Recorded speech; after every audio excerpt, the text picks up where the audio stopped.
change is also the principle of life. That means everything that is alive will change. And even things that are not alive will change. You know, a lady came to me. She says, I came to the Bahamas for the last 10 years, and I missed 4 years. And I came here this past month, and everything is different. The airport is new, she said. What happened to the old airport, she says. In other words, even the things not alive are changing. The way the river runs down the mountain is wearing away the mountain. You go back to that mountain 10 years later, and the river is wider. Change is in creation. It's part of life. So here is the question then. Ecclesiastes chapter 3. It says, to everything there is a season, and to every purpose under heaven there is a time for it. To everything there's a season. How many things have a season? Everything. This is one of the best news I ever got in my life. When I understood this, I was a teenager, and it changed my life. When I understood that everything is a season, let me tell you why. If you're having a bad time right now, it cannot last. If you cannot find a job right now, that is only a season. If your business is going in the wrong direction, it's a seasonal slide. If nobody wants to marry you, that's only a season. There's going to come a season when everybody want to marry you. You got choices. If you have no money right now, the good news is I am seasonally broke. Tell your neighbor, it's only for a time. That's the good news. And that's why we are always reminded, never make a permanent decision in a temporary problem. Success is not something you pursue. Success is a matter of becoming a person of value. Sure. We should not be pursuing money. We should pursue purpose. We should pursue vision for ourselves and for our countries, for our communities. We should be not pursuing things. We need to pursue ideas. That's right. I always say that there are 3 types of people in the world. There's poor people, there's rich people, and there's wealthy people. Poor people talk about money all the time. Rich people talk about things. Wealthy people, they talk about ideas. Rich people, poor people, and wealthy people think differently. For example, poor people, they pursue money. Rich people pursue things. Wealthy people pursue ideas. And so constantly there's a different way of thinking. I hope that the third world countries and the young people of our nations will become ideas people. You know, ideas control the world, not money. And ideas attract money. So I think if we minimize this desire to get money and elevate the creativity of new ideas, we'll find that financial results will naturally flow to it. Bill Gates didn't pursue money. He pursued an idea. Stephen Jobs, the late Stephen Jobs, who invented the Apple computer and the iPhone, he never went after money. He developed an idea. And I think if you think of all the wealthy people in the world, it was ideas that made them wealthy, not money. That's right. So I think we need to switch it, reverse it. Don't pursue money and then try to get an idea. Get an idea and money to pursue the idea, and you become a byproduct as far as wealth. I tell our young people, I say to you right now, stop looking for employment. Why don't you position yourself differently and look for deployment? To be employed means that somebody else is benefiting from your energy. To deploy yourself means that you are using your own energy to be productive. So instead of waiting for someone to give you a job, create your own work. That's why I tell people there's a difference between your work and your job. Your job is what they train you to do. Your work is what you were born to do. Your job is your skill, which they can fire you from at any time. But your work is your gift. No one can take that from you. Your job is where you get compensation for activity. Your work is where you get fulfillment because you love it so much. Your job you can retire from. Your work you can never retire from your work because your work is you. So when a person discovers their work, they no longer need a job because their work makes them productive. So there are young people in this country who are full of talents, full of gifts. And I want to say this too. Every problem in life is a business. All businesses are simply someone solving a problem. So the more problems that are in Kenya, the more businesses available for young people to begin. And this is what I think we are lacking. We are trained to get a job. We're not trained to start a business. We are trained to let other people employ us, not trained to deploy ourselves. Do we sit down and let change just happen to us? Or are we just watching change happening around us? Or are we aware that change is happening within us? Or are we going to be those proactive people who make sure that we affect what happens to us? Change also produces 4 types of people. They are in this room. First of all, there are people who watch things happen. Now, let me say something about change. This is important here. Not all change is improvement. You used to weigh 128.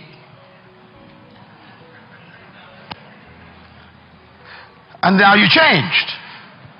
And for some of you, that's not an improvement. You lost your wardrobe. You lost your ability to climb up steps fast. You even lost the quality of health that you had. Change doesn't mean improvement all the time. But the problem is, without change, there can be no improvement. So you have to decide what to do with change. Change will happen. And if you are not careful, it could be destructive. So you have to determine what kind of change do I want in my life. And I want you as a young person, as a mother and a father, as a business person, to think about your company even, or your family, or your educational pursuit. What kind of classes do you want to take in college this year? What kind of grades do you want? What kind of relationships you want to have in your life? Who do you want to drop and who do you want to pick up in your relationships? What kind of people do you want to associate with? Where do you want to travel that you've never been? What are the books you need to read you never read before? The changes come with choices. So what kind of person are you? We should not try to get everything now. You know, I went to college. I spent 8 years in universities. I have 3 bachelor's degrees, a master's degree, 5 doctorate degrees bestowed upon me by many different universities. And many of my friends that went to school with me, high school, they went straight to jobs. I went to college. You know, they started making money early. I delayed my money making for 5 years. And now, what they make in a year, I probably make in an hour. So, you know, we need to be more focused on developing ourselves rather than trying to grab money now. Focus on self-improvement, self-expansion, rather than trying to get your pocket to expand.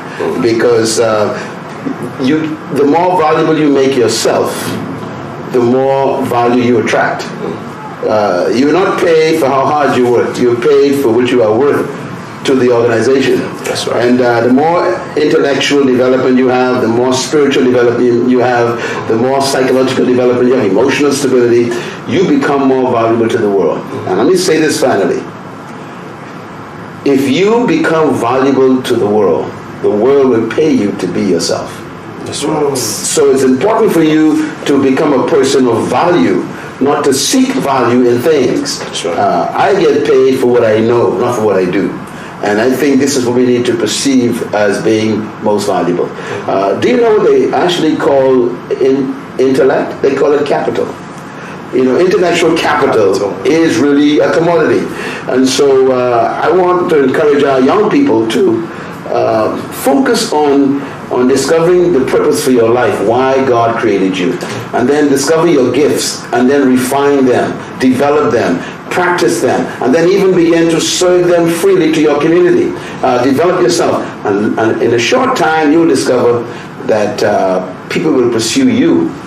Because when you develop your fruit and you maximize your fruit of your gift in life, just like a tree, trees never bring their fruit to you. That's right. They just simply manifest them. You are attracted to the tree. So when you develop your gifts and refine your gifts, you don't need to look for followers. They'll find you. That's right. After all, leadership is not about finding followers. It's about followers being attracted to what you have. And this is true commodity. The power for me to be successful was not in the teachers, it was not in the educational system, it was not in my culture, it was not in my society, it was within me. And I began to think, God, if you are a good God, why am I poor? If you are a great God, why are these people better than me? If you make me in your image, why are they special and I'm a monkey? And that night, no thunder, no lightning, no earthquakes, nothing. I just heard a voice in my mind. And the voice said, I ask you to believe me and you will be saved, not them. And that night, I made a commitment to believe what God said.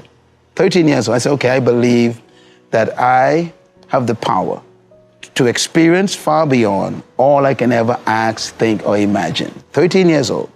And that's when my pursuit of God began. When was it that you realized you wanted to become a preacher? You know, I didn't want to become a preacher. Matter of fact, today I still don't consider myself a preacher. I think it drove me to have a passion to help everybody who's been oppressed. My passion is to make sure that no one should live under what I experienced. I never desired to be a minister. I desired to help people. You should never judge your success by other people's accolades. You judge your success by God's instruction to your life and how well along you are with that instruction. Because I found out something in life, the average human being is so mediocre that to be a genius, just do a little extra. Y'all missed that. People are so normal. To be an expert, just go 1 inch abnormal, and they think you're great. So don't judge your success by the masses, what they think of you. Judge yourself by what God told you to do. Can I put it another way? When experience is your best teacher, then progress is imprisoned. Experience could be a curse. I've been taught by my parents years ago that experience is the best teacher. I don't believe that anymore. Experience could cause you to stop progressing because you keep judging your dreams by your experience or your vision by your experience, and you end up saying, I tried that before, or I never saw anyone do it that way. And you begin to use your experience to stop your progress. This is why God always makes history with young people. Because old people got too much experience. You all remember the story with David and Goliath? The problem with Saul, who was the king, was he had experience. And he tried to put his experience on David. He told David, wear my armor, wear my shield, use my sword. David put it on. David said, this thing is too heavy. And he went out and fought the giant with something the giant never saw before. A sling. How do you fight a rock with a sword? The giant says, what is this thing he's using? The giant is trained, experienced with a sword. So he expected an experienced swordsman to come and fight him. But here comes a little boy with equipment he ain't never seen before. We need some people like that in the 21st century who come with some things that they ain't never seen at the office. Think of some ideas that wreck the whole system. That's why Steve Jobs will always be in history as a great inventor. He keeps defying his own experience. I was reading his watching a documentary on him 2 weeks ago, and they said that when the iPhone came out, they said to him, that's it. You the ultimate, this is it. He said, no. And he came up with this idea about the iPad. And he said, the people in the company said, it will never work. Why? It's an abnormal size. Either you got a computer or an iPhone. Put it in your pocket or put it in your briefcase. He said, this thing in the middle ain't gonna work. He says, look, we're gonna make this. Now the iPad is the most common machinery people use in the world. Sometimes you got to defy your own board to take progress. Experience, consult your experience, but never let it rule you. Shakespeare says, sweet are the uses of adversity. Ooh, I like that. Sweet are the uses of adversity. He says, you must learn to use adversity for your benefit. One of the wealthiest men in the United States, I just finished reading his book again, his new edition. It's called Cheaters Never Win. He's a multi-billionaire. He probably has products in this room today or in this building somewhere. He is the largest manufacturer of plastic, paper, cups, and paper plates, and forks in the world. The company is called the Huntsman Enterprise. Multi-billionaire. Here's what he says in this book I just finished reading. He says, if there is a silver lining to bad times, it is this. When facing severe challenges, your mind is normally at its sharpest. No wonder why he's a billionaire. When facing challenges, he says your mind kicks in and thinks beyond the norm. He also says another statement I thought was interesting. He said humans seldom have created anything of lasting value unless they were tried or hurting. Benefits from crisis. This is when you are supposed to become a greater leader, a better leader, because your skills must be tested. I put it another way. Abraham Lincoln was an amazing guy. He became the greatest president in the midst of trials. Today, I still am convinced he is the greatest president of the United States in history, because he used adversity to create a federation that lasted 300 years and still were working. But it came out of the fires of crisis. My definition of leadership is very simple yet complicated. I believe that leadership is the capacity to influence others through inspiration, not manipulation. And that inspiration comes from a passion which is motivated by a sense of vision and a sense of purpose. So leadership is first personal, then it's corporate. Leadership is not something you pursue, it's something you discover. Leaders are born when a human discovers something more important than their personal ambition. Leadership is... You don't pursue it? Leadership is, no, true leaders do not seek followers. Leaders actually are pursuing a passion toward a purpose that gives them a sense of destiny. For example, one of the greatest leaders of example that I use is Nelson Mandela, one of your great presidents.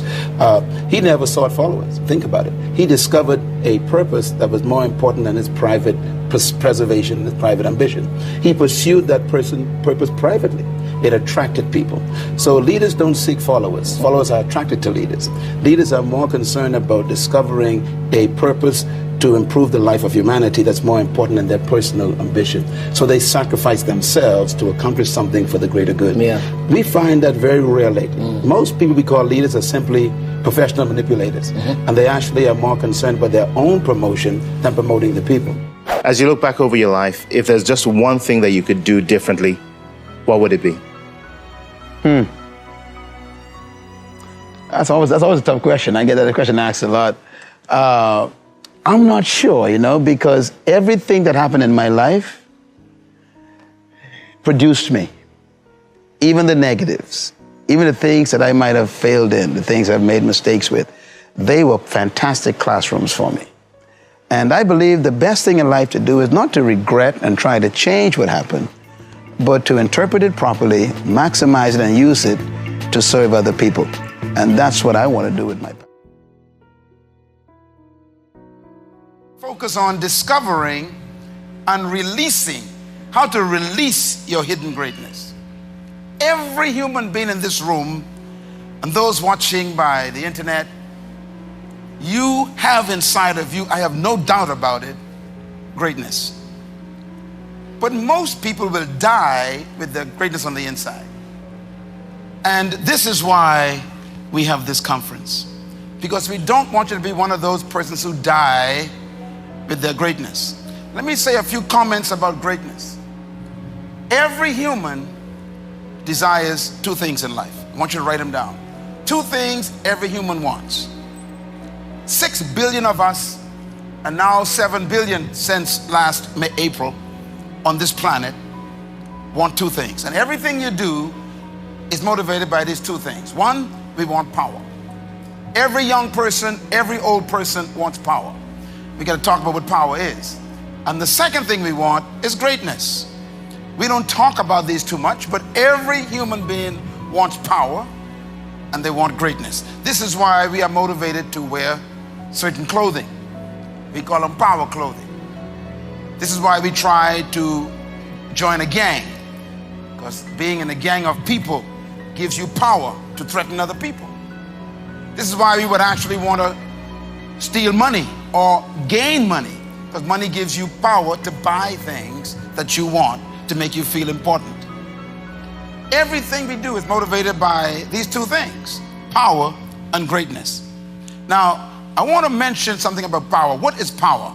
Power, I want you to quote it with me out loud up on the board so you can remember it when you leave here. What is power? Read it.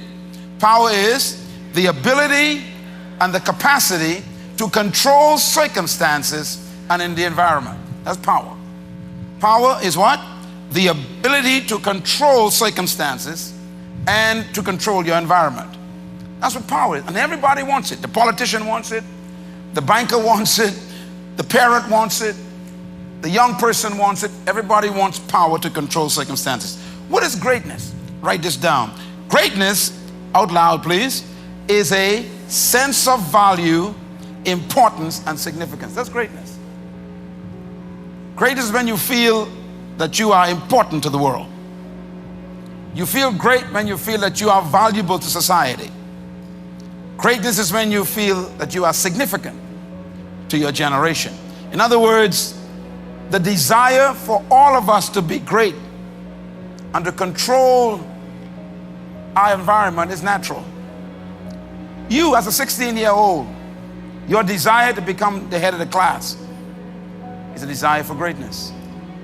You as an 18-year-old, your desire to go to college and get a degree so you can get a better job, so you can make more money, so you can buy things you want, is a desire for control, a desire for greatness. And this is why people get in trouble. They're pursuing power and greatness. Now let me repeat again. The pursuit of power and greatness is natural. As a matter of fact, if you don't want to be great, something's wrong with you. If you have no desire to be powerful, something's wrong with you. Every person here desires these things. I put it this way. God is not against your desire for greatness. He's not against your desire for power, because God created you to be great. Potential is who you are, but no one knows it yet. Potential is who you could become, but you haven't become it yet. Potential is how far you can go, but you haven't gone yet. In other words, potential is never what you've done. Because once you've done something, it ceases to be your potential. Potential, therefore, has to do with what you haven't done yet, that you can still yet do. And that's why I am after you. I came after you because I'm bored with what you've done. I'm bored. You got a PhD, so what? It's over. What's left? That's right. Potential, therefore, is not about what you've achieved. It's what you haven't achieved yet that you could achieve. And this is why I say this, that the enemy of your potential, write it down, is your last success. The greatest enemy of your potential is your success. Because when you become successful at something, it tempts you to stop. This is why I am always nervous about people's accolades concerning me. I don't trust too many awards people give me. I have so many degrees bestowed upon me, and I hide them away because I don't even want to see them. They may stop me from moving. Nothing is more dangerous than counting on your success. And so you possess the potential, and it's hidden.